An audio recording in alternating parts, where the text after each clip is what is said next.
የመጀመሪያ ጫማዬን የሰራሁት ለ7 ቀን ተርትሬ ስፈታ ክረል 7 ቀን ሙሉ አንድ ጫማ 7 ቀን ከዛ በ7ኛው ቀን ፐርፌክት ጫማ ሰራው። በቃ ትክክለኛ ጫማ አንድ እግር ነው።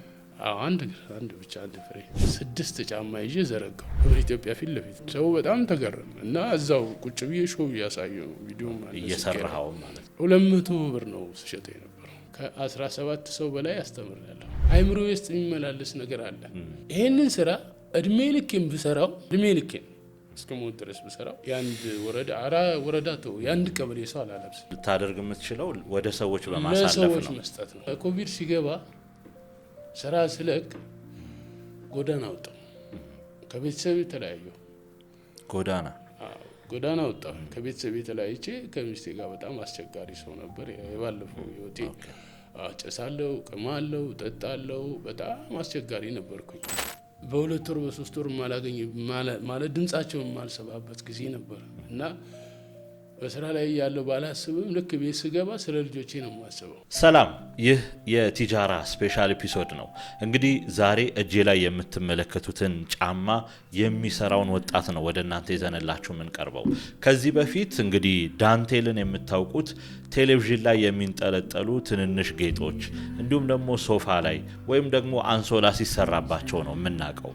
ታዲያ ይህ ክሮሼት የሚባል የእጅ ስራ ወይም ደግሞ በጥልፍ የሚሰራ ስራ አሁን ላይ እዚህ ደረጃ ደርሶ በጣም ደስ የሚል ጠንካራ እንዲሁም ደግሞ ከሌሎች ጫማ በተለየ መልኩ ልዩ ጥቅሞች ያሉት ጫማ ሆኖ በክሮሼት ወይም ደግሞ በጥልፍ መልኩ መጥቷል ማለት ነው። ዛሬ ይሄንን ስለሚሰራው ወጣት ታሪኩን በደንብ እናጫውታችኋለን።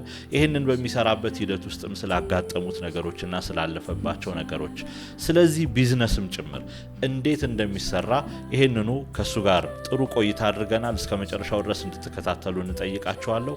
መጨረሻ ላይ ደግሞ ይሄንን የመሰለ ምርጥ ጫማ እንሸልማችኋለን። መጨረሻ ላይ እንግዲህ ይሄንን የምትሸለሙበትን መንገድ እናሳውቃችኋለን። እስከ መጨረሻው ድረስ አብራችሁን ቆዩ። የቲጃራ ስፔሻል ኤፒሶድ ነው ይሄ።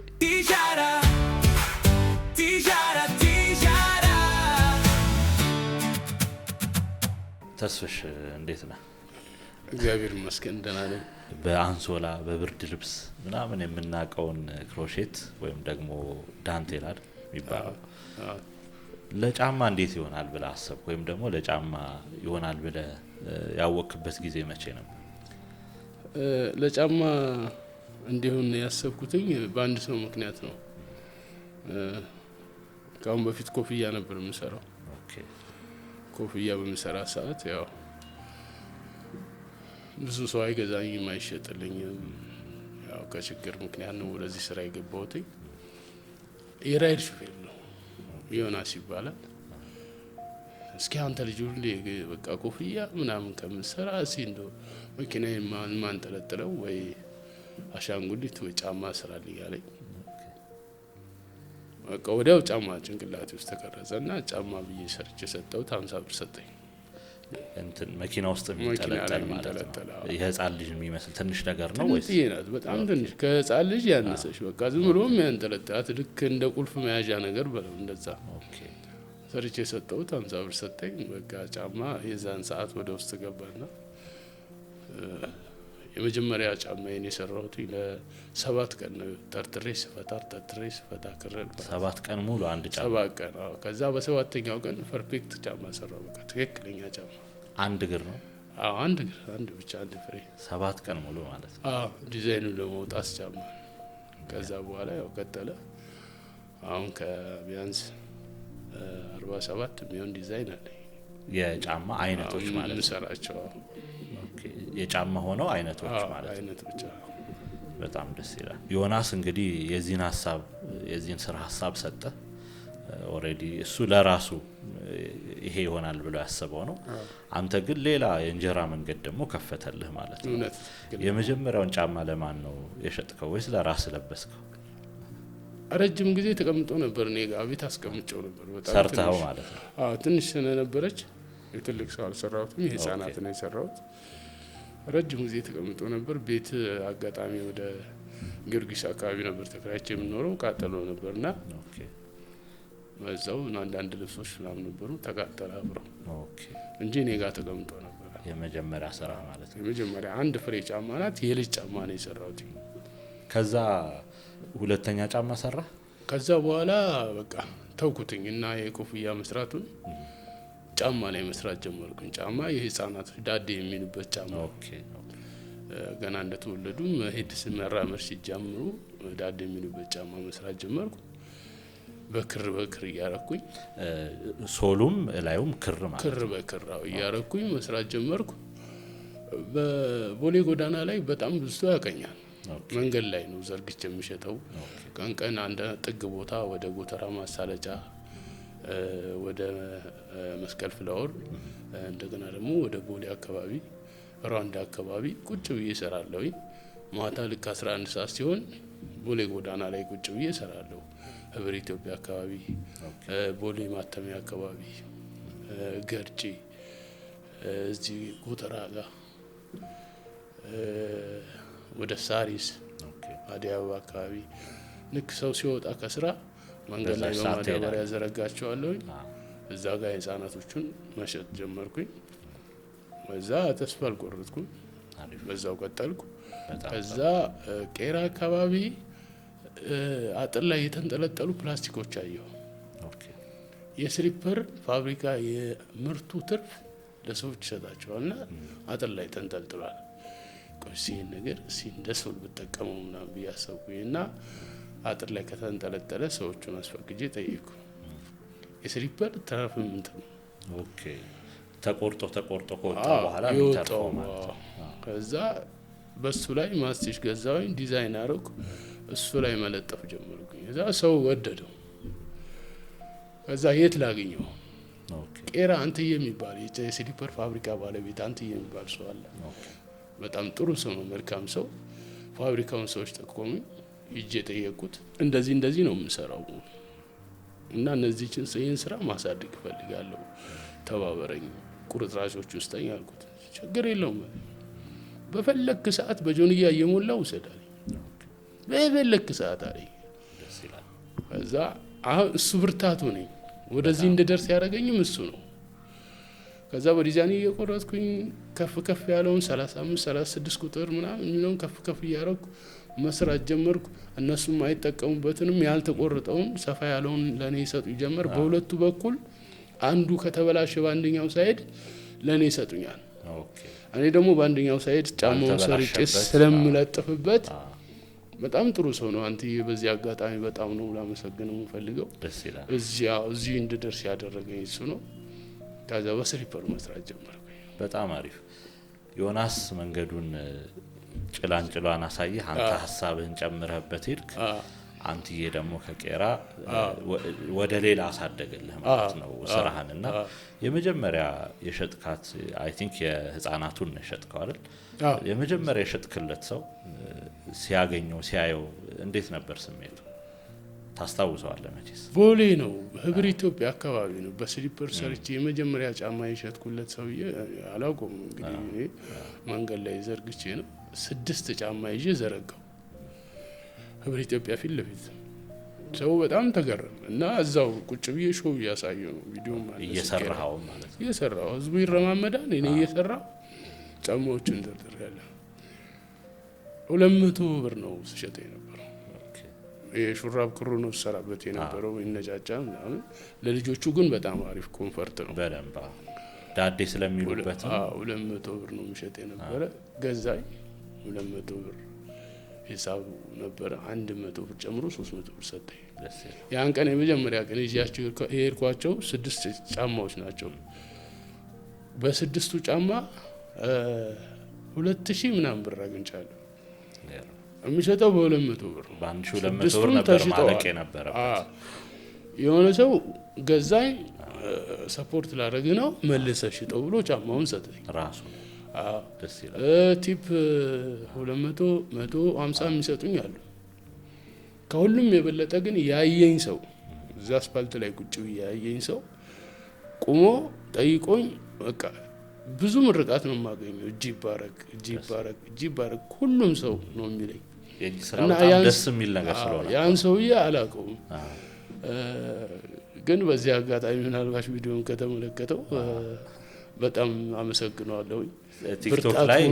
ቲክቶክ ላይ ተስፋ ክሮሼት ሹዝ ብሎ ገብቶም ተስፋ ሹዝ ብሎ ቢያገኘኝ ምናልባት ፈርስት ከስተመር እንደሚባለው እንደው ለሱ የቻልኩትን ያህል ባረግ ደስ ይለኛል። በጣም ደስ ይላል። እንግዲህ ያኔ ገዛኝን ሰውዬ አላውቀውም፣ አካል እንደዚህ አሁን ባይም አላውቀውም። እንዲህ አይነት ነገሮች ወደ ገበያ ይዘን ስንመጣ ብዙ ሰው ታውቀዋለህ፣ እኛ ሀገር ውስጥ የሚመረት ሁለተኛ በእጃችን የምንሰራውና የጥራትና የጥንካሬ ጥያቄ ሰዎች ያነሳሉ ኖርማሊ በዚህ ጉዳይ ላይ ማለት ነው። እነዚህ ጫማዎች ቆዳ ወይም ሸራ ጫማ ምናምን አይደሉም እና ጠንካራና ዘላቂ እንዲሆን ምንድን ነው የምትጠቀማቸው? ምክንያቱም ጫማ ማለት ብዙ ቦታ የምንረግጥበት ቦታ ነው አይደል? ሰዎች ወደ ጭንቅላታቸው ቶሎ የሚመጣው ይሄ ነው ብዬ ስለማስብ ነው ምን ያህል ጠንካራ ነው። ምክንያቱም ቅድም እንዳልኩ ዳንቴልን የምናውቀው የት ነው? ምንድነው ወይ ቲቪ ላይ የሚሰቀል ነገር አይደል ወይ አንሶላ ነገር ነው እና አሁን ጫማ ላይ መጥቶ ሳየው እኔ አሁን እዚህ ፊል እያረኩት ስለሆነ አውቀዋለሁ ምን አይነት ጠንካራ እንደሆነ ማለት ነው። ግን ለተመልካቾቻችን እዚህ ላይ ላላቸው ጥያቄ እስቲ ነገር አሁን የኔ ጫማ በጣም ጠንካራ ነው። አንደኛ የምንጠቀማቸው ሶሎች ጥሩ ሶሎች ናቸው።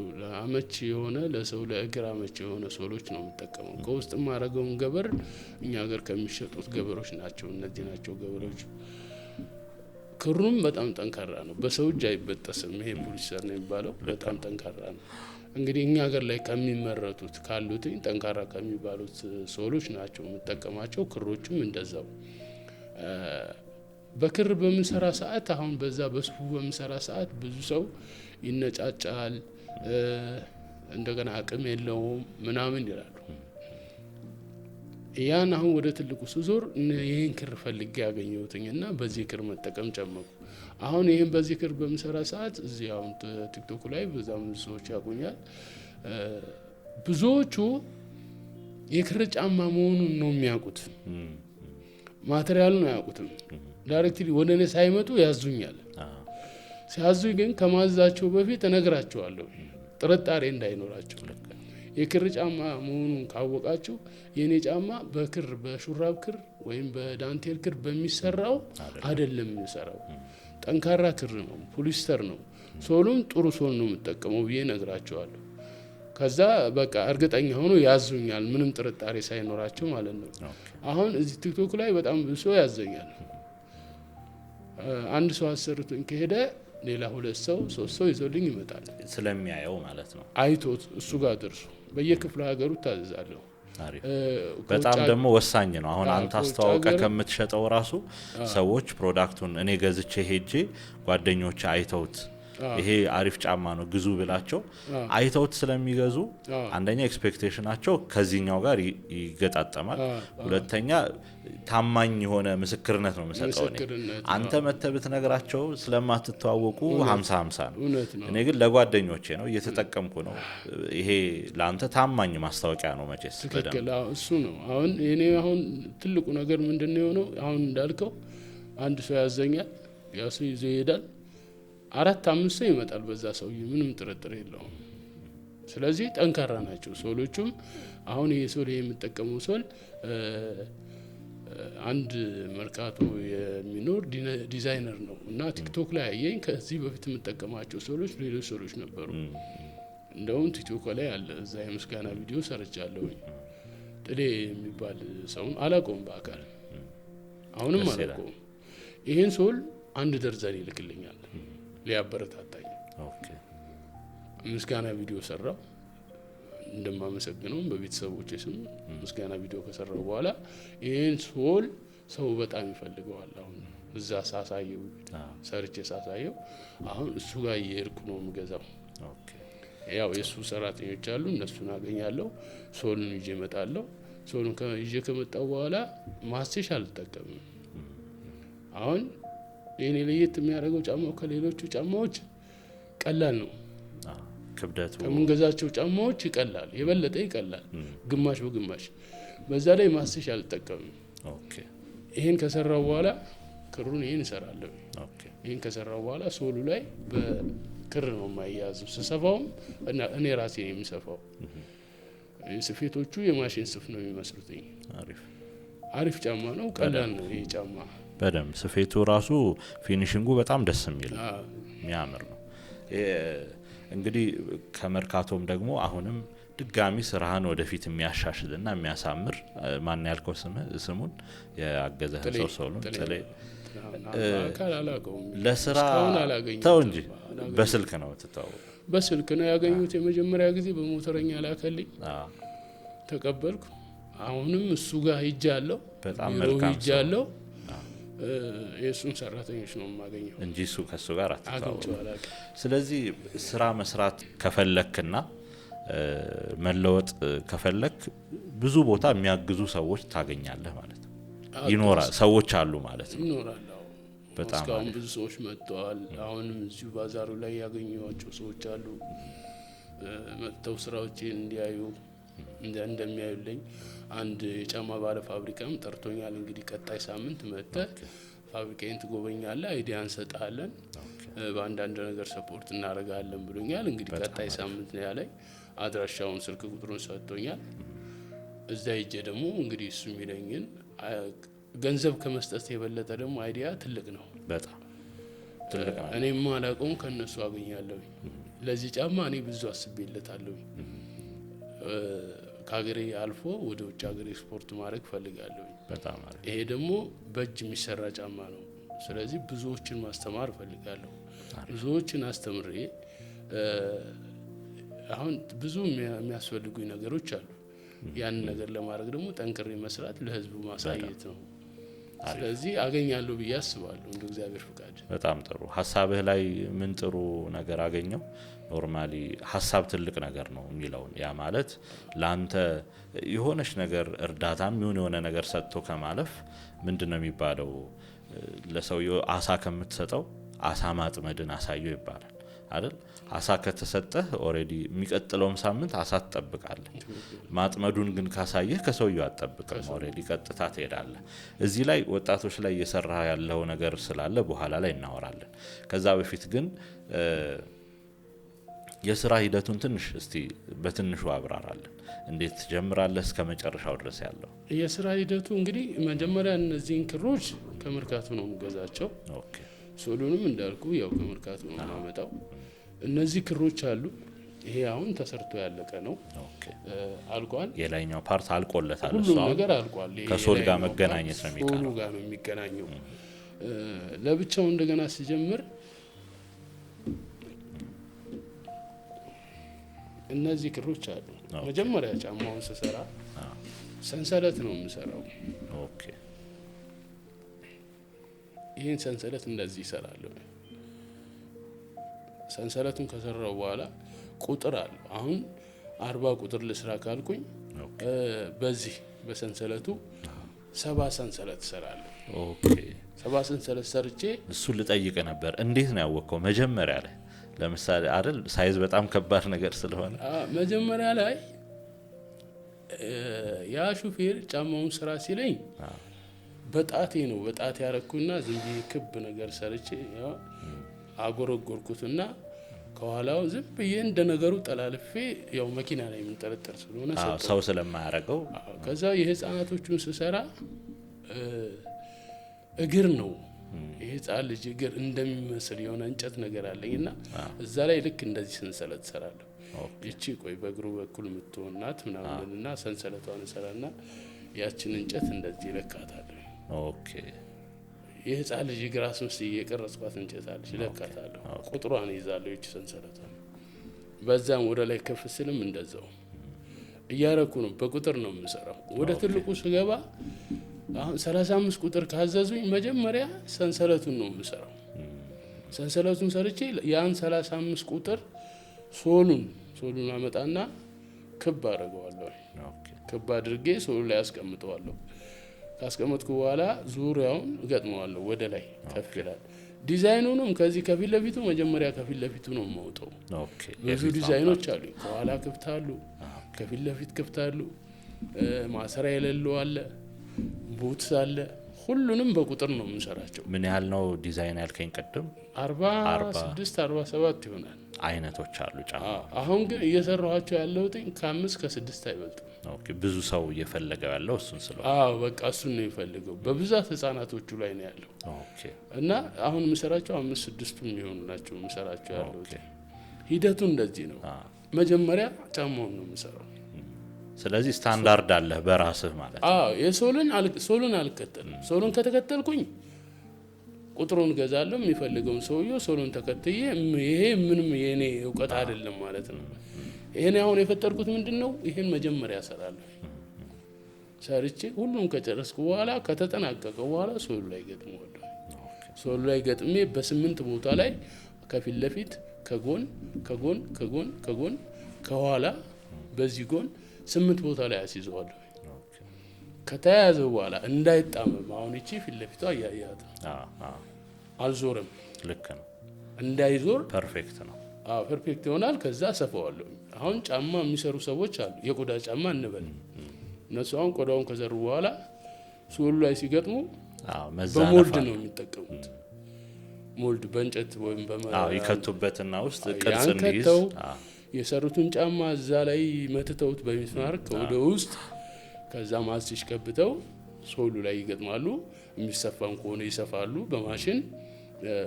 በማስቲሹ ብቻ የሚሆን ከሆነ ደግሞ በዛ በሞልድ ነው ስትሬት የሚያመጡት የማይጣምባቸው። ኦኬ የኔ ቆዳ አይደለም ክር ነው። ክርን ያህል ነገር እንግዲህ ያለ ሞልድ ነው የምገጥመው። ልክ ነው። በራሱ የሚንቀሳቀስ ነው ክር ራሱ እኮ አይደል መዛነፍ የሚችል ነገር ነው። ቆዳ ቀጥ ብሎ ይቆማል። ይሄ ግን እንደዚህ ብታረገው እንትን ይላል። ይሄን ነው እንግዲህ ይሄን አሁን የኔ ትልቁ ነገር ይሄ ነው። በጣም አሪፍ። ሞልድ አልጠቀም ምን አለ የጫማ ሂደቱ አሰራሩ እንደዚህ ነው የማደርገው። ለምሳሌ እንዲህ አይነት የእጅ ስራዎች የጥበብ ውጤቶች ብዙ ሰው እንደ ፍላጎቱ እንዲያዝም እንትን ይሆንለታል አይደል? ማለት ፍሪደም አለው። ያ ማለት ለምሳሌ የፈለገውን ከለር እንዲመርጥ አንዳንድ ዲዛይኖችን ኢቭን ከራሴም ዲዛይን አምጥቼ አይደል እዚህ ጋር እንዲህ ብታረግልኝ እንደዚህ ሞክረው ይሄንን ምናምን ብለህ ነጻነት አለውና ከሰዎች ተቀብለህ የምትሰራቸው ትዕዛዞች ሳሉ ወይ ምን ያህል ነጻ ነው ሰዎች አንተን ለማዘዝ ሲፈልጉ? ብዙ ሰዎች አሁን እኔ በሶሻል ሚዲያውም በቴሌግራም ቻናልም አለኝ በሱም ያስቀምጥኳቸው ዲዛይኖች አሉ። እነሱ ነው ያሉ። ራሳቸው ደግሞ የሚያመጡት ዲዛይን አለ። ያን ዲዛይን በፎቶ ይልኩልኛል። አልሰራም ያልኳቸው አሉ ጫማዎች የማልችላቸው የተወሰነ 1 3 4 የሚሆኑ ውስብስብ የሆኑ እንትኖች አሉ። አዎ በቃ እነሱ የፈለጉት የማሽንና የእጅ ይለያል። ልክ ነው። በእጄ ላመጣው ማልችል ዲዛይን የሰጡኝ አሉ። አልሰራም ብዬ መለስኩታል። ግን እንዶ ከመቶ 90% የሚሆነው ሰርቻለሁ። ብዙ ሰዎች የራሳቸውን ዲዛይን እያመጡ በቴሌግራም ይልኩልኛል። እየሰራው ሰጥቻቸዋለሁ። በከለርም የሚፈልጉትን ከለር በዲዛይንም የሚፈልጉትን ዲዛይን እየላኩልኝ ሰርቻ ጋለሁ። አሁን እኛ ጋር ችግሩ ምንድነው? እነዚህ ክሮች ብዙ ከለር የላቸውም። አቅርቦት ላይ ውስን ናቸው ከለሮቹ። እኔ ለምን ያው አሁን ፋብሪካ ይዤ ማዘዝ እችላለሁ። ባዝ ያመጡልኛል። ያ ደግሞ ነው አቅም የለኝም። በአንድ ጊዜ ብዙ ማዘዝ ስላለብህ የለኝም ገንዘብ። እኔ ታዛለሁ። መርካቶ ነው ይዤ የምገዛው። መርካቶ ደግሞ አሁን ጥቁር ፈልጌ ማጣበት ጊዜ አለ። ይሄን ከለር ፈልጌ ማጣበት ጊዜ አለ። የሆነ ከለር ታዝዤ ደግሞ ማጣበት ጊዜ አለ። የሚያመርቱም አስመጪ ሰዎችም አንዳንድ ጊዜ ወጣ ያሉትን ለምሳሌ ሁሌ የተለመደው ነጭ ጥቁር ከሆነ አረንጓዴ፣ ቢጫ፣ ቀይ ሌሎችንም ደግሞ በተወሰነ ምርት ራሱ ቢሞክሩ እንደናንተ አይነት ስራ ፈጣሪ የሆኑ ወጣቶች ደግሞ ክሪኤቲቭ እንዲሆኑ ያግዛቸዋል። ሰዎችም ብዙ ምርጫ እንዲኖራቸው ያደርጋልና ብዙ ጊዜ እኛ ሀገር ላይ አይተው ከሆነ በቃ የሚሸጥ እቃ ካለ ለምን ሌላውን እንትንላለው ያችን የምትሸጠውን ብቻ ነው የሚሰሩት። የምትሸጠውን አሁን ጥቁር በብዛት ይመረታል። ነጭ በብዛት ይመረታል።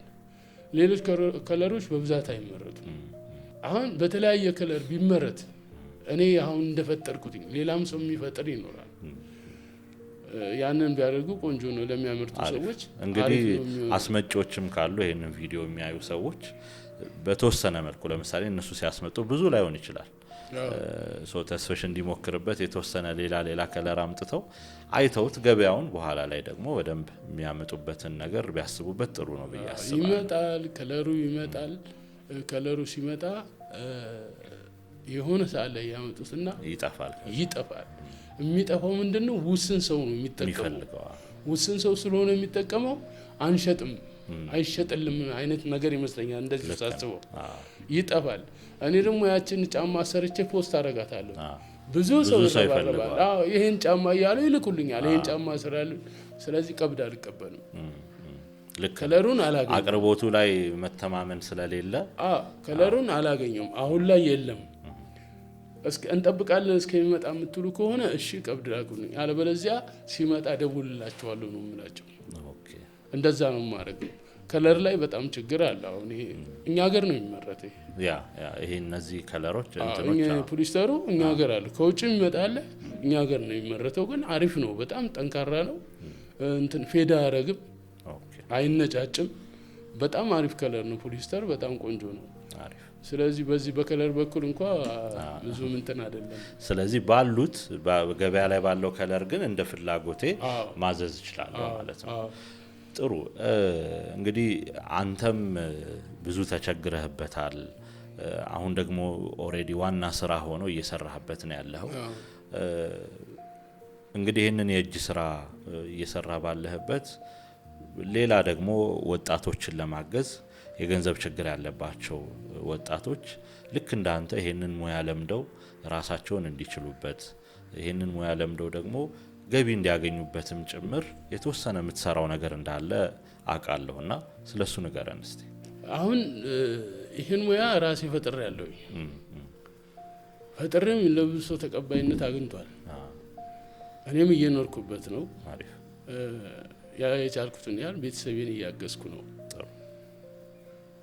እና ብዙ ልጆች አስተምሬያለሁ። ቦታዬ እንግዲህ መንገድ ዳር ነው ቁጭ ብዬ የምሰራው። ከ17 ሰው በላይ አስተምሬያለሁ። 17 ሰው አስተምሬያለሁ። ቪዲዮም ፎቶም አለኝ። እነዛ ሰዎች በየቦታው እየሰሩ ነው። ጎተራ ማሳለጫ በምሰራ ሰዓት እዛ ጎተራ ማሳለጫ ቁጭ ብለው ከዩኒቨርሲቲ ተመርቀው ስራ አጥተው ጊዜያቸውን እዛ የሚያሳልፉ ነበሩ፣ ዶክሜንታቸውን ይዘው። እነዛ ሰዎች እኔ ቁጭ ብዬ ስሰራ ያሉ ለምን ይህን ነገር አንለምደውም? የሆነ ቀጠሮ ይኖርባቸዋል፣ ዶክሜንት ለማድረስ ይሄዳሉ፣ ለፈተና ለምናምን። ሌላውን ጊዜያቸውን እዛ ጎተራ ማሳለጫ ነበር የሚያስቀምጡት። 3 ልጆች ነበሩ። 3ቱንም አስተማርኳቸው። የዛን ሰዓት የህፃናቶቹን ነበር የሚሰራው። 3ቱም አሁን አንዱ ጀብሎ ነው፣ አንዱ ዝም ብሎ እዛው ቁጭ ብሎ ነበር የሚውለው። አሁን 3ቱም ካሜራ ገዝተዋል። ይሄ እዛው ፎቶ አንስቶ እዛው አሽጎ የሚሰጠው ካሜራ፣ በዚህ ስራ የተነሳ ማለት ነው። አሁን ጥሩ ቦታ ነው ያሉት። ጎን ለጎን ጫማቸውን ይሰራሉ። በቅርብ ጊዜ አንዱን አግኝቼዋለሁ። ወደ ዋናው ወደ ተመረቀበት ስራ ሳይገባ አይቀርም፣ እርግጠኛ ባልሆነ ግን ጥሩ ትራንዚሽን ሆኖለታል። እስከዛ ድረስ ገቢ ያገኛል። ሌሎቹም በየቦታው ሰርተው እየበሉ ነው። የልጅ እናቶች አስተምሬያለሁ። ጎርጎሪዮስ የሚኖሩ ጎርጎሪዮስ ጸበል ላይ የሚኖሩ 2 ሴቶች አስተምሬያለሁ። ለጸበል የገቡ ማለት ጸበል የገቡ ጸበልተኛ ናቸው። ያው ለምግብ ለምናምን ይወጣሉ ለከተማ። እኔ ቦሌ ሩዋንዳ አካባቢ ቁጭ ብዬ ሰራ ነበር። እዛ ጋር ነበረ አስተማርኳቸው። የህፃናት እየሰሩ እየተጠቀሙ እንደነበሩ አውቃለሁ። እኔ ከዛ ሰፈር ለቅቄያለሁ።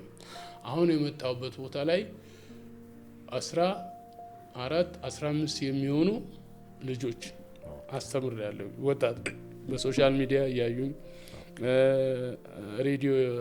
ከሬዲዮ ኢንተርቪው ሰምተው ደግሞ የመጡ 2 ልጆች።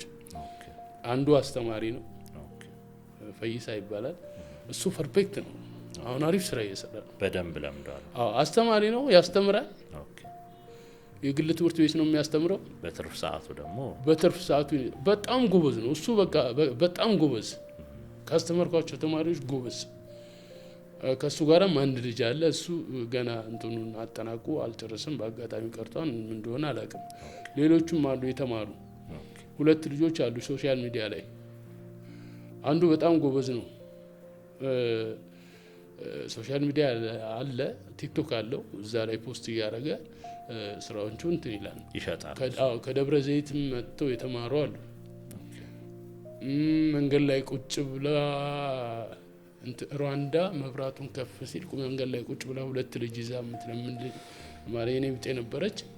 እሷንም አስተምሬያለሁ። የእሷ ደግሞ ምንድነው ያደረኩትኝ እዛው የምትለምንበት ቦታ ላይ ጫማውን ሰርታ እንድደረደር አደረኳት እና ሁሌ በዛ ሲያልፍ ገንዘብ የሚሰጣት ባለሀብት ሰው ነበረ። ያን ጫማ ደርድራ ሲያያት አንቺ ነሽ ተሸራሽው? አዎ። እውነት ነው አሳይኝ አላት። የተወሰነ ነገር አሳያችው። ጥሩ ገንዘብ ሰጣት። አሁን አሪፍ ስራ ትሰራለች። ቤቷን ተከራይታ ልጆቿን ትምህርት ቤት አስገብታ እየተማሩ ነው። አንድ ደግሞ 2 ልጅ ያለው ልጅ ነው። ሚስቱ ትታበት ሂዳ 2 ህጻናት ልጆች አሉት። ያ ልጅ ህብር ኢትዮጵያ ጋር ዘርግቼ በምሰጥ ሰዓት ልጆቹን ይዞ ይለምናል እና አዘንኩ። ደግሞ ከኔ ጋር ፊቱ ይመሳሰላል ልጁ፣ እንደውም ወንድም ነው ይሉኛል ሰዎች። ከዛ እና አልኩት ለምን እዚህ ጋር ከምትለምን ለምንድነው እኔ ሙያ ላስተምርህና የሆነ የራስህን ገቢ ፍጠር አልኩት። ምን ልጆች ምን አበላቸዋለሁ ምናምን አለ እና ምንድነው ያደረኩት ላሊበላ የሚባል ምግብ ቤት አለ እዛ ቦሌ። እዛ ምግብ ያው ተመላሽ ምግብ ለልጆቹ ለሱ ተመላሽ ምግብ እንዲሰጥ እናረግን። ልጆቹን ይገባሉ፣ እሱም ይገባሉ፣ ይበላል። በደንብ ተማረ። አሁን ልጆቹን ይዞ አሰላ ከእናቱ ጋር ነው ያለው። ጥሩ ስራ ይሰራል። ከእጅ ስራው ባሻገር እንደገና ጽዳት ይሰራል። ጧጧት የቡልኬት ፋብሪካ ማምረቻ ሙያ ያለው። ልጆቹ ትምህርት ቤት ገብተዋል። አሁን ከእናቱ ጋር ነው ያለው። በጣም ልጆቹ ከያታቸው ጋር ማለት ነው አሉ። አሁን ሌሎችም አሉ። ያው ተማስተምሬ ለቅ ያለው ምንድነው ለይፈልኩት ይሄ ሙያው የእጅ ስራ ነው። በእጅ የሚሰራ ስራ ነው። በሰራም አንድ ጫማ ወይም እንደው ግፋ ካለ አንድ ጫማ ተኩል ነው የምሰራው በቀን። ሰው ባስተምርም ያው ነው፣ ባላስተምርም ያው ነው የምሰራው።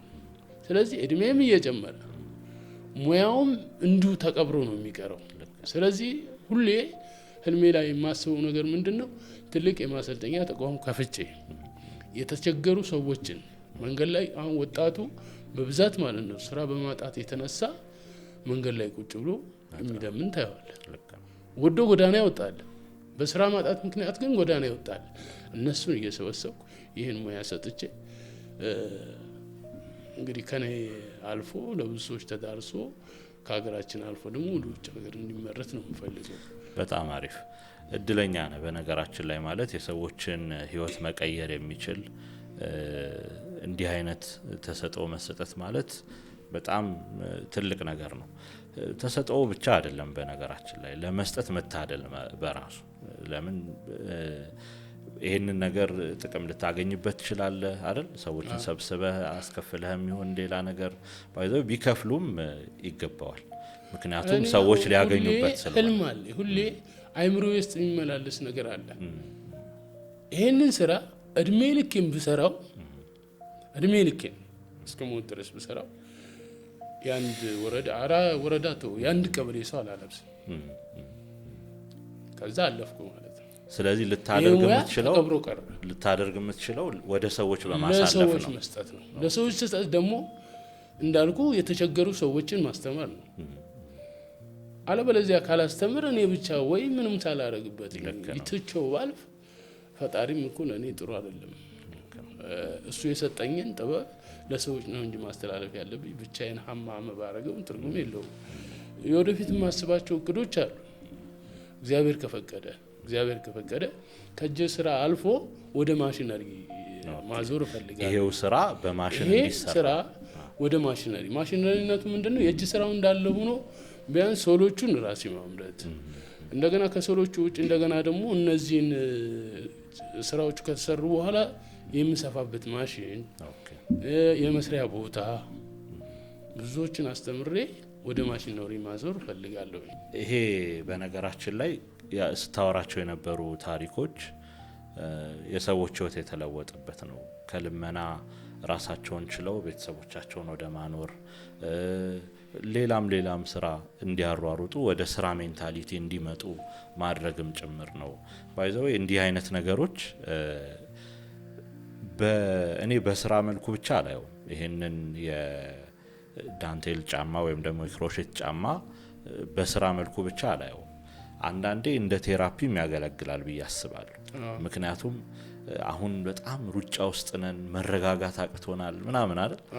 ይሄ ነገር ግን ትኩረት የሚፈልግ ነው።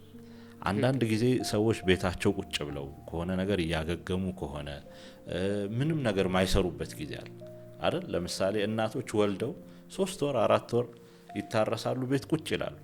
በጣም ከባድ ጊዜ ነው የሚያሳልፉት። ከእርግዝና በኋላ ያለው ዲፕሬሽን ደግሞ በጣም ከባድ ነው። የሆነ ለተወሰነ ወራት አልጋ ላይ ሊያስቀምጥህ የሚችል በሽታ ሊኖር ይችላል ምናምን። ግን ደግሞ ዝም ብለህ ቁጭ ብለህ እያነበብክ ሁሌ ቲቪ እያየህ አይሆንም።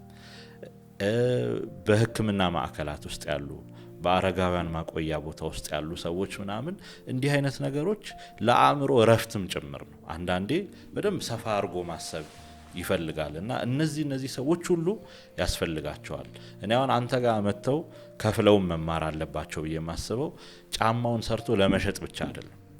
እንደ ሆቢ ቤት ውስጥ አንዳንድ ጊዜ በቃ የሆነች ነገር የምትሰራበት አሁን እህቶቻችን ቤት ውስጥ እንደሚያረጉት ማለት ነው። እና በጣም የአእምሮ የሚገርም ጨዋታ ነው ብዬ ነው ማስበው። ይሄ አሁን መሰለህ እኔ ከዚህ በፊት በነበርኩበት ህይወት ጥሩ ገንዘብ አገኝ ነበረ። አንዳንድ ነገር ገንዘብ ነበረኝ፣ ብዙ ነገሮችም ነበሩኝ፣ የሰው እንትን ነበረኝ እና ያን ህይወት አልፌው መጥቼ ኮቪድ ሲገባ ስራ ስለቅ ጎዳና ወጣሁ። ከቤተሰብ የተለያየሁ ጎዳና ወጣሁ። ከቤተሰብ የተለያይቼ ከሚስቴ ጋር በጣም አስቸጋሪ ሰው ነበር። የባለፈው ህይወቴ ጨሳለሁ፣ ቅማለሁ፣ ጠጣለሁ። በጣም አስቸጋሪ ነበርኩኝ። ለቤተሰቤ በድዬ አላውቅም። በርግጥ የሚፈልጉትን ነገር አደርጋለሁ፣ ገንዘብ አገኛለሁ፣ በየቀኑ ብዙ ገንዘብ አገኛለሁ። ግን በሱስ ትፈተን ነበር። በሱስ ለሌላ የፈለኩት ነው። ያን ገንዘብ አጥቻለሁ፣ የነበረኝን ንብረት አጥቻለሁ፣ ከቤተሰቤ ተለያይቻለሁ። ጎዳና ወጣኝ። ጎዳና ስወጣ 6 ወር ነው የተቀመጥኩት። 6 ወር ስቀመጥ ግን ይችን የማቃትን ኮፍያ ስራ ኮፍያ አስተማሪ ባባ ይባላል።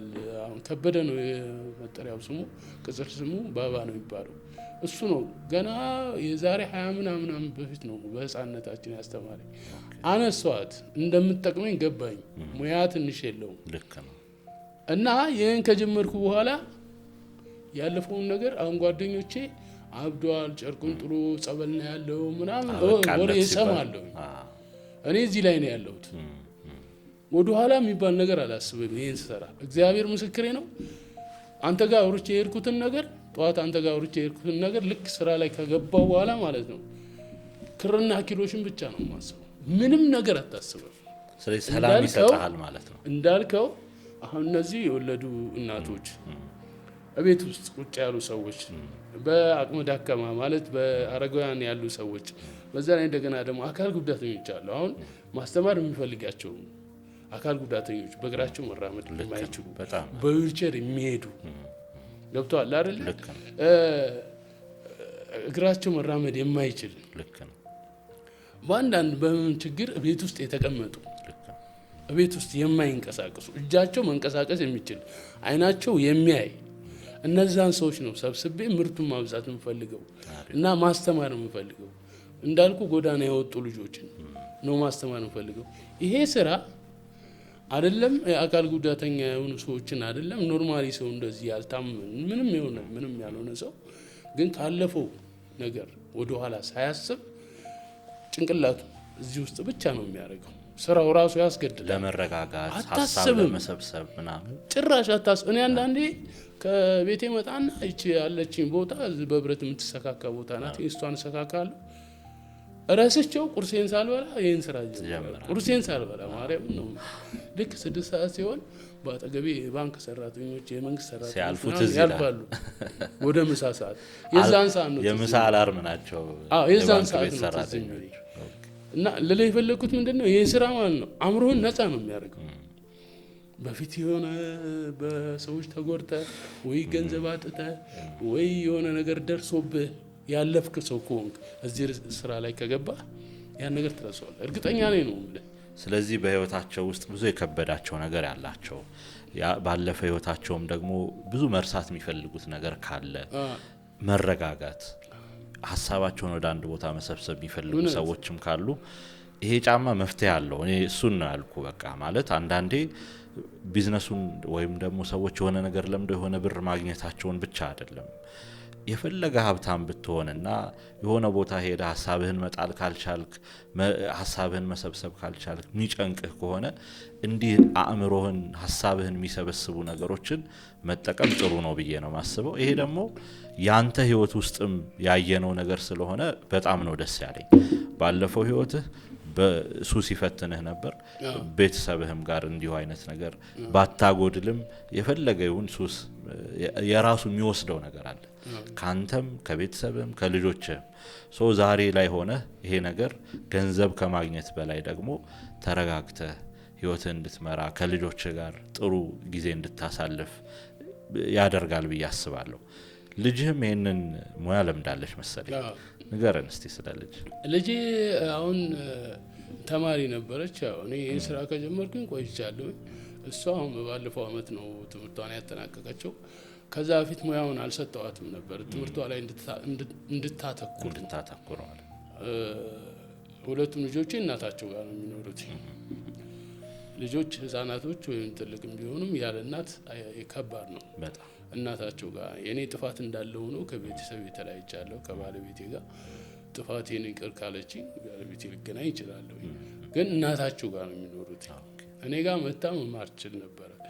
ግን ትምህርቷ ላይ ፎከስ እንድታረግ እንድትማር ብዬ ያው ትምህርቷን ልክ ከጨረሰች በኋላ ያው እንግዲህ ነጥብ አልመጣላትም።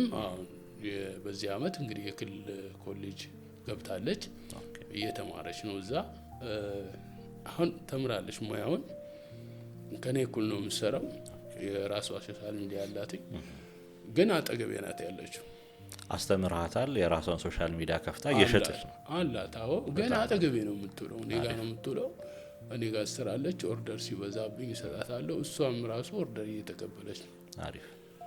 እንግዲህ ቀጣይ ደግሞ እሷ ናት ይህን ስራ ልታሳድግ የምችለው።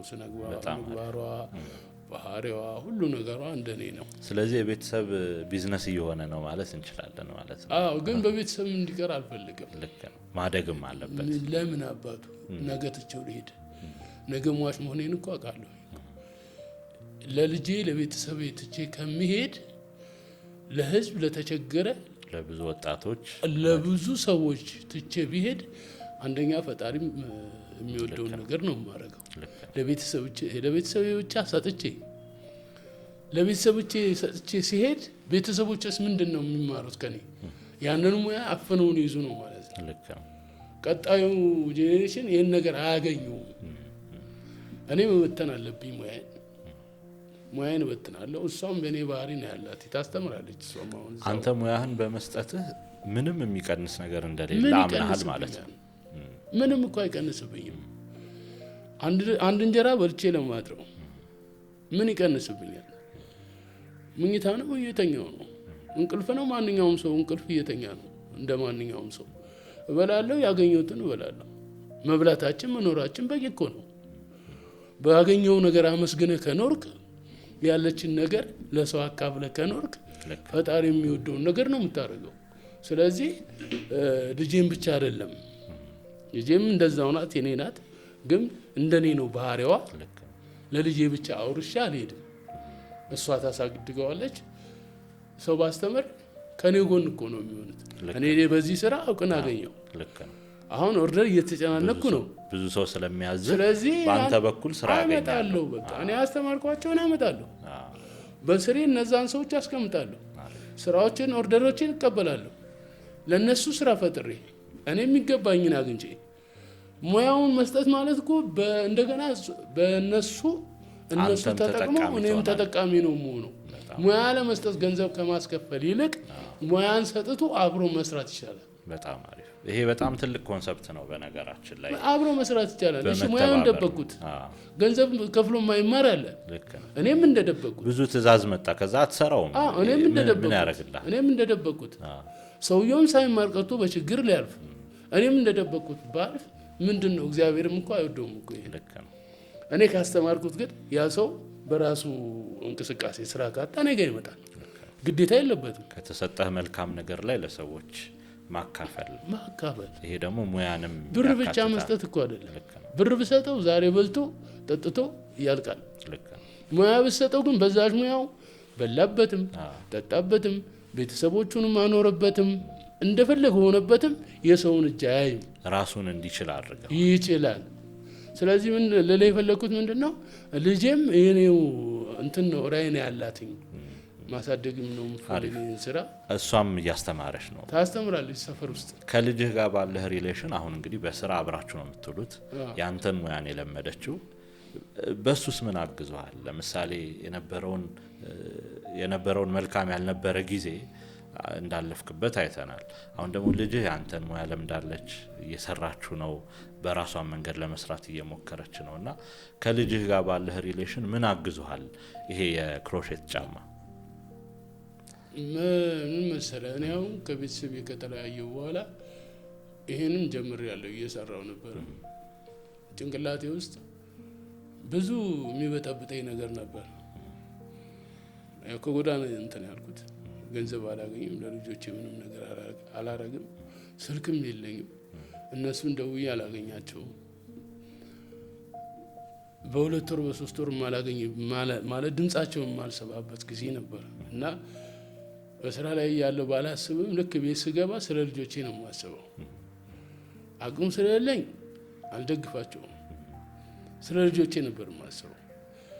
አሁን በዚህ ጫማ ከመጣው በኋላ ትልቆቹ መስራት ከመጣው በኋላ መስራት ከጀመርኩ በኋላ የቻልኩትን ያህል 5ም 10ም እደጉማለሁ። ከዛ ውጪ ልጅ አጠገቤ መኖራ ደግሞ በወር በሁለት ወር በሶስት ወር ማላገኛትን ድምጿን ማልሰማትን ልጄን አሁን አጠገቤ ናት፣ አብራችሁ እንድትውሉ በዚህ ስራ ምክንያት። ስለዚህ ሞራሌን የበለጠ አድርጎታል እንድሰራ። አሁን አንድ የሚያሳስበኝ ነገር ምን ነበረ? ከልጆቼ ጋር አብሬ አለመኖሬ ነው የሚያሳስበኝ። የባለቤቴ እንዳለው ነው ማለት ነው። አሁን አጠገቤ ናት፣ ቀን ሙሉ እኔ ጋር ነው የምትውለው። አሁንም ወደ እናንተ ስመጣ ከፋፍችላት ቦታውን እሷ ናት ቁጭ ያለችው፣ አጠገቤ ናት። አላስብም ለልጆቼ። ስለዚህ ልጄ አጠገቤ መሆኗ በዚህ ስራ ምክንያት ጥሩ ነው፣ ለኔ አሪፍ ነው። ለስራዬም እንድበረታታና የበለጠ እንድሰራ አድርጎኛል። በጣም ጥሩ። ይሄ በጣም ደስ የሚል ነገር ነው። እንግዲህ ቤተሰባችሁም ደግሞ በፊት ወደ ነበረበት ፍቅር ፈጣሪ እንዲመልሰው እንጸልያለን። እሱ የጻፈው ነገር ከሆነና መልካማችን ከሆነ አይቀርም፣ እግዚአብሔር ከፈቀደ። ጥሩ።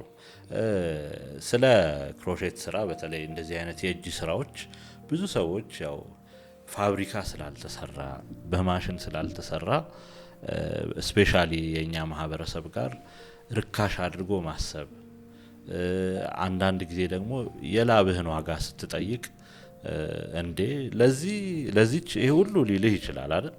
ብዙ ጊዜ እንዲያውም የእጅ ስራን ዋጋ የሚያውቁት ሰዎች ወይ ራሳቸው እጅ ስራ የሚሰሩ ሰዎች ናቸው። ብዙ ጊዜ ፈረንጆች ደግሞ አይተህ ከሆነ በእጅ ለሚሰራ ነገር በጣም ዋጋ ይሰጣሉ። በእጅ ተቀርጾ በእጅ ተፈልፍሎ በእጅ ተሰርቶ ለሚመጣ ነገር በጣም ዋጋ ይሰጣሉ።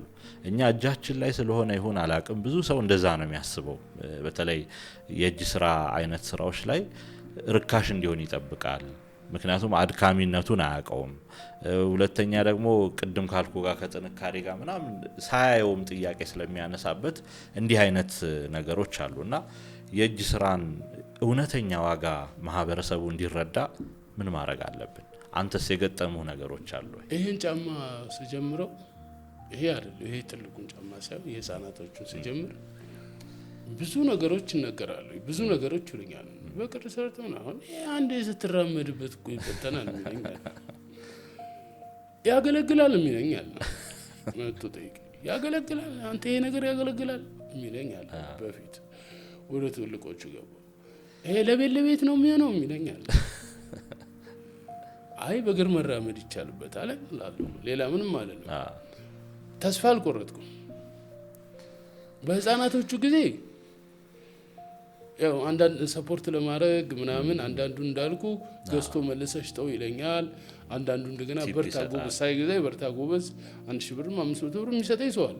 እዛ መንገድ ላይ ቁጭ ብዬ ተስፋ አልቆረጥኩም። እዚህ ድረስ እንደማደርሰው ከዚህ በላይም ገና ከሀገር ያልፎ ወደ ውጭ ኤክስፖርት ማድረግ እንደምችል አውቀዋለሁ። እድሜና ጤና ይስጠኝ መድኃኒዓለም ክርስቶስ፣ እድሜና ጤና ይስጠኝ። ይሄ የእጅ ስራ እኛ ሀገር ላይ እኔ ምንም አልሰራው።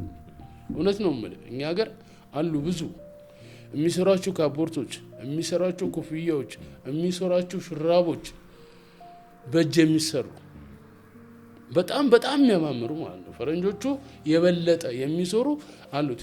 ሶሻል ሚዲያ ላይ በጣም ብዙ አሉ። ተስፋ አልቆረጥም፣ ግን ዋጋቸው ትንሽ ነው እንደ ድካማቸው። እኔ ይህን ጫማ አንድ ቀን እሰራዋለሁ። በጣም ነው የሚያደክመው። ሙሉ ቀን ይፈጃል። ስራውን ሰርቼ ጥንድ ጫማ ክሩንም ሰርቼ ሶሉ ላይ ገጥሜ ሁሉ ነገር አንድ ቀን ይጨርስብኛል። 10 ሰዓት ምናምን ይጨርስብኛል። እንደዛም ሆኖ የሚሸጠው ይሄን አሁን ላይ ይሄን 2500 ብር ነው የሚሸጠው። አገልግሎቱ እኛ ከሱቅ ከምንገዛቸው ከቡቲክ ከምንገዛቸው እርግጠኛው ነው ምን ከግማሽ በላይ ይበልጣል። እስቲ በደንብ አብራራለን። ሌላ ጫማ አሁን እኔ ካረኩት ጫማ ጋር ይሄ ጫማ ምን የተለየ ጥቅም አለ? አሁን አንተ ያረከው ጫማ ማለት ነው። አንተ ያረከው ጫማ ከሱቅ በውድ ጫማ ነው የገዛው። ልክ ነው።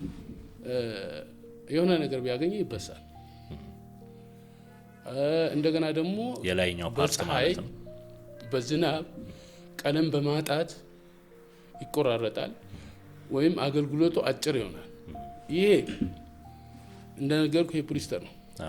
በጣም ጠንካራ ነው። እያጠብክ ብቻ ካረከው ሶሉም መርጬ ነው ማረጋቸው። እኔ ያረኩት ጫማ 2 አመት ነው። ኦኬ ምንም አልሆነም። አይቼዋለሁ። እንደዚህ አይነት ክሮሼት ጫማ ነው ያረከው። ምንም አልሆነም። 2 አመት ነው። ቢያንስ 4-5 አመት ያገለግላል። ምናልባት ይህን ቪዲዮ የምትመለከቱ የኔን ጫማ የገዛችሁ ሰዎች ካላችሁ ስለ ጫማ ጥንካሬ እነሱን ይመሰክሩ ይችላሉ። እኔ ብናገር ራሴ የምሰራው በጣም ጠንካራ ነው። ትንሽ የኔ ጫማ አሁን ላይ የምሰራቸው ጫማዎች ለክረምት አይሆንም። ዶፍ ዝናብ ከጣለ ይገባል። ለበጋን የሚሆኑት እግዚአብሔር ከፈቀደ ቀጣይ እንግዲህ የሚያስፈልገኝ ነገር ካገኘው ለክረምት እንዲሆን ማለት ማሽኔ ከዋተር ፕሩፍ አድርጌ ከወደ ውስጥ የሚደረጉትን ነገሮች አድርጌ አቅሜ ከፍ ሲል እሰራለሁ። አንተ ከምገዛቸው ጫማዎች የበለጠ አገልግሎት እንደሚኖረው አረጋዋለሁ። እንደሞም አለው። ለክረምት አይሆን እንጂ ይሄ ነገር በጋ ላይ ደግሞ የተለየ ጥቅም አለው። ለምሳሌ አንዳንድ ጫማዎች ሽፍን ናቸው፣ ድፍን ያለ ነው፣ ፕላስቲክ ጨርቅ ምናምን ተደርጎ ምንም አየርም አያስገባም። ይሄ ክፍተት መሆኑ ደግሞ በጋ ላይ ልዩ ጥቅም አለው። ትክክል። አሁን ይሄ የሚያለበው ሰው በተለይ የሚያለበው ሰው አሁን በተለይ ፀሐዩ ደግሞ በጣም ከባድ ሆኗል። እግሩን የሚያለበው ሰው ይሄን ጫማ ካረገ ንፋስ ያስገባል፣ ላቡን ይቀንስለታል። አቧራ ግን ያስገባል፣ ቀዳዳው ማለት ነው። ንፋስ ያስገባለታል፣ ላቡን ይቀንስለታል። ትልልቅ እግር ያላቸው ሰዎች አሉ በፋብሪካ ጫማ የማያገኙ፣ ለነሱ እንሰራለን በልካቸው። አሁን ምንድነው በጤና ጉዳይ አንድ እግራቸው ትንሽ አንድ እግራቸው ትልቅ የሆኑ ሰዎች አሉ። ለነሱ በልካቸው ይሰራል። ለትንሹ እግር ትንሽ ሶል ተገዝቶ ለትልቁ እግር ትልቅ ሶል ተገዝቶ በልካቸው ይሰራል። በጣም አሪፍ ገብቷል አይደል? እንዳልኩ አሁን አካል ጉዳተኞች አንድ እግራቸው በሆነ አደጋ አንድ እግራቸው የሌለ ሰዎች ጫማ እንኳን ቢያጡ እኔ ጋር መጥተው አንድ እግሩን ብቻ በአንድ እግራቸው ማሰራት ይችላሉ። ለምን? አንድ ጫማውን ጫማ ለመጠቀም ሲፈልጉ እነሱ ምንድነው ያን ሰው ጫማ ነው የሚገዙት። 5000 ከሆነ 5000 ነው የሚገዙት። እዚህ እኔ ጋር መጥተው ግን የአንድ እግራቸውን ካሰሩ 5000 ከሆነ 2500 ነው ማለት ነው የሚከብሉት። እኔ አሁን የሚሸጠው 2500 ነው።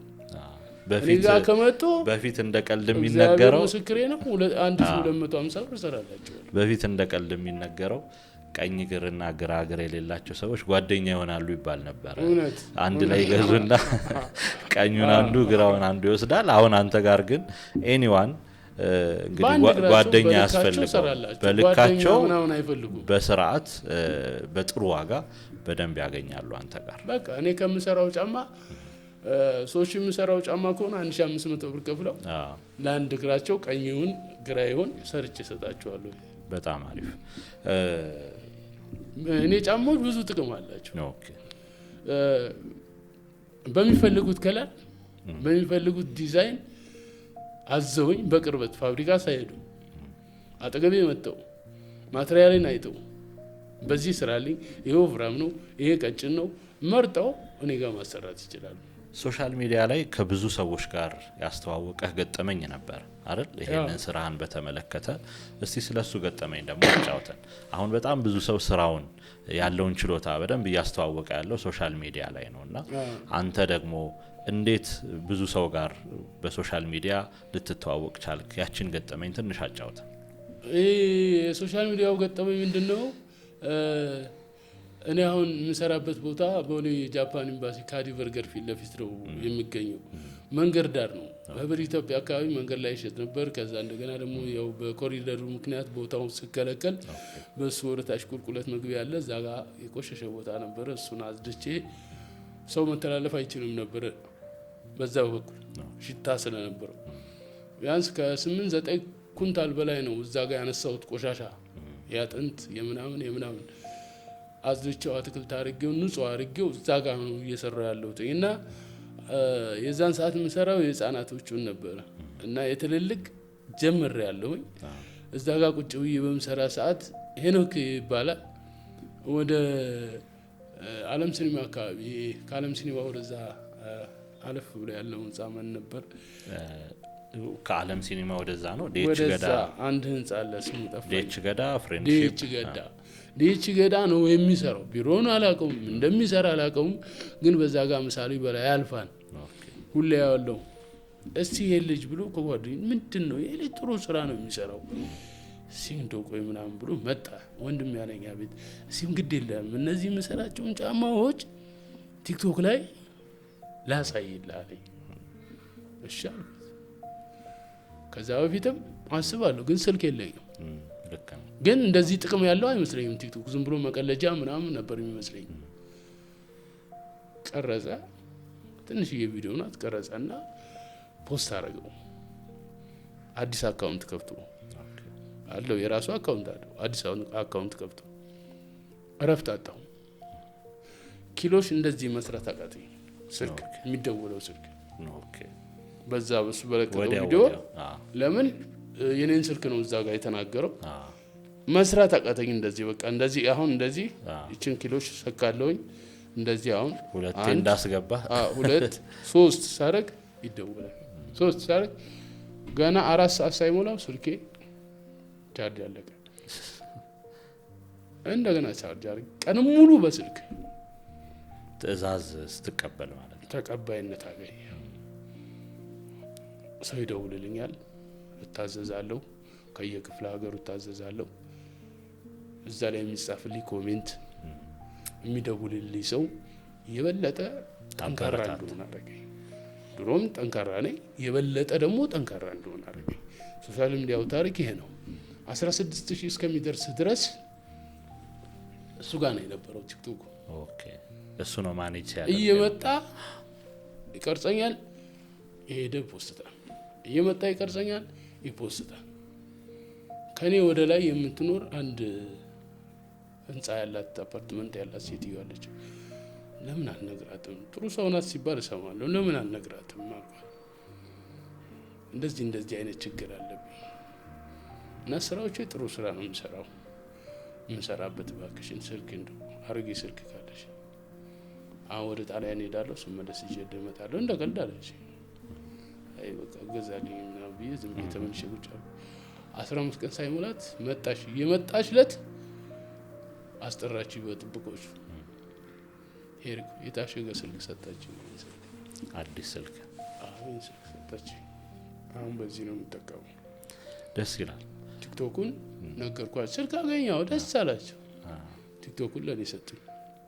አሁን እንደምታየው 30 ምናምን ሺህ ፎሎወር ደርሷል። ሰው ይደውልልኛል፣ ያበረታታናል። በዚህ አጋጣሚ ቲክቶክ ቤተሰቦቼ በጣም ነው የማመሰግነው ለዚህ ላደረሳችሁኝ። እንደምታዩት እንግዲህ ከአሁን በፊትም የለቀኳቸው ቪዲዮዎች አሉ። የደረስኩበት ምን ቦታ ሳይቻለሁ ከልብ ነው የማመሰግናቸው። ከዚህ በላይ እቀጥላለሁ። አመሰግናለሁ። በጣም እዚህ ላይ ደርሻለሁ። በጣም ደስ ይላል። ስሙ ማን ነው? ሄኖክ ይባላል። ሄኖክ በጣም በየሄድኩበት በምገባበት ሚዲያ ላይ አመሰግነዋለሁ። እስካሁን አላገኘሁትም። እንግዲህ የት እንዳለ እንጃ። ሁሌ ነው የማመሰግነው። ስልኩንም ስጦታ የሰጠችን ስልክ የሰጠችኝ እንግዲህ በጣም ነው የማመሰግነው። እንዳታመሰግነኝ ብላኛል። ችግር የለም፣ ስሟን መጥቀስ ሳያስፈልግ በጣም ነው የማመሰግነው። እግዚአብሔር ይስጥልኝ። ከዚህ በላይ እቀጥላለሁ። ይሄ ስልክ ነው እኔ እየጠቀመኝ ያለው፣ የብዙ ሰዎችን እያገናኘኝ ነው። በጣም አሪፍ ይዘወደራለኝ። አሁን ይሄ ግንቦት ወር ትእዛዝ ተቀብያለሁ። አሪፍ ነው እና የቲክቶክ አጋጣሚ ይሄ ነው። በጣም አሪፍ እዚህ ያደረሰኝ በጣም ደስ ይላል። በየደረጃው ማለት እንቅፋት የሚሆኑ ሰዎች እንዳሉ ሁሉ ግን ደግሞ ቅን ሰዎች አሉ። አንተ ስራን አስበህ መልካም ነገር መለወጥን አስበህ እስከ ተንቀሳቀስክ ድረስ ሁሉ ጊዜም ሰው አለ፣ የሚያግዝህ ሰው አለ። በሚያደናቅፉ ሰዎች ተስፋ ሳትቆርጥ ከነዚህ ሰዎች ጋር ስትገናኝ ደግሞ ተስፋህን እየገነባ ወደፊት መቀጠል ብቻ ነው እንጂ ስራን የሚያስብ ሰው የሚረዳ ሰው አለ፣ የሚያግዝ ሰው ወይም ደግሞ የሚረዳ ሰው። አንዳንድ ጊዜ አንተን መርዳት ብቻ አይደለም፣ አንተን መረዳት የመጀመሪያው ነገር መሆን አለበት ብዬ አስባለሁ። ለምንድን ነው ይሄን የሚሰራው? ምን አስቦ ነው? ለወደፊቱ ምንድን ነው የሚያስበው? ለምን ይሰራል ይሄንን ብሎ መረዳት በራሱ በጣም ትልቅ ነገር ነውና ይሄንን ህልምህን ተረድተው እስካሁን ያገዙንም ሰዎች እኛም በቲጃራ ስም በጣም ነው የምናመሰግናቸው። በየቦታው እንዲህ አይነት ሰዎች ቢበዙልን በጣም ብዙ ህልም ያላቸው ወጣቶች አሉ። ልክ አሁን አንተን ያገዙ አይነት እነ ሄኖክን እነ ጥሌን ምናምን አይነት ሰዎች አጥተው ህልማቸውን ታቅፈው ቤታቸው የተቀመጡ ሰዎች አሉና በጣም እናመሰግናቸዋለን እነዚህን። አንተም ደግሞ ላሳየህን ብርታት እስካሁን ድረስ ለቀጠልክበት በፊት በነበረው ሳትሸነፍ የወደፊቱን በደንብ አቅደህ እንግዲህ ይህንን ሙያ ላንተ ለራስህ ብቻ ይዘህ በቃ እኔ ብቻ ልብላው አይነት ሜንታሊቲ ሳትይዝ ለብዙ ሰዎች እያስተማርክ የብዙ ሰዎች ህይወት መለወጥ ምክንያት እየሆንክ ከልመና ሰዎች እንዲነሱበት ይህንን ሙያን እያደረክ ስለሆነ እኛም በቲጃራ ስም አንተን ከልብ እናመሰግናለን። ከመዝጋታችን በፊት እኛ ደግሞ በቲጃራ ስም አንድ ጫማ ስጦታ መስጠት እንፈልጋለን ለተመልካቾቻችን። ካንተ ገዝተን ለተመልካቾቻችን ነው የምንሰጠው።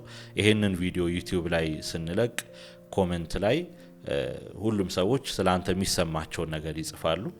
ሁሉም ከጻፉ በኋላ እኛ ከ4 ቀን ከ5 ቀን በኋላ እጣ እናወጣና እጣው ለደረሰው ሰው ለአንድ ሰው በልኩ አንድ ጫማ አሰርተን ለነሱ ስጦታ እንሰጣለን ማለት ነው።